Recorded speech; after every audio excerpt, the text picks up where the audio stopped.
Usa ka igsuon natong kabus, gitabang, giatake sa iyang sakit o gidali pagdala sa tambalanan. Apan gideklara sa doktor nga DOA kon dead on arrival. Nakita sa DXDD operation tabang, angay silang tabangan o gitagaan og 1,000 pesos ang pag-umangkon sa namatay nga napagkaron sa Good Samaritan Funeral Homes. Human gidawat sa pag-umangkon ang dinaliang tubag nga 1,000 pesos, siya ang nagpasalamat. Daghang salamat sa tabang sa pinansyal sa assistance sa iyang ngayaan sa DXDD.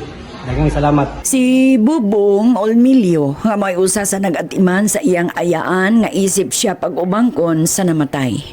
Mulito kita og mga pag-ampo alang sa pahulang dayon sa kalag ni Perla Languyan ug mga pasubo sa pamilya niini. Samtang adunay midangop sa buhatan nga naguba ang ilang panimalay tungod sa Alimpulos, taga Purok 2, Katadman o Sami City. Gipatan usab og 1,000 pesos. Ang video sa mga panawagan ang ipakita unya sa sunod natong report sa Operation Tabang ng istasyon DXDD. Sa mga padayong nagtunulog donasyon, wala say hunong ang among pagpasalamat kaninyong tanan.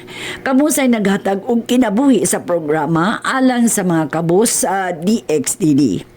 Ug atong ipadayon ang buhat sa kaluoy.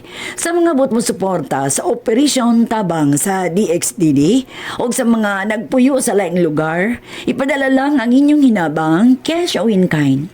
Bukas ang among buhatan ug anda mo pasayon pagtunol sa mga kabus nga modangop sa DXDD. Ang address, Operation Tabang, care of DXDD Radio Television, Donisano Street, Metropolitan, Immaculate Conception, Cathedral Drive, Ozami City. GCash number 0907-443-7234. Sa ngalan sa tanang nagtunol og ginabang, cash o in kind, alang sa DXDD Operation Tabang, ako si Ate V, Vicky Remedios Palau.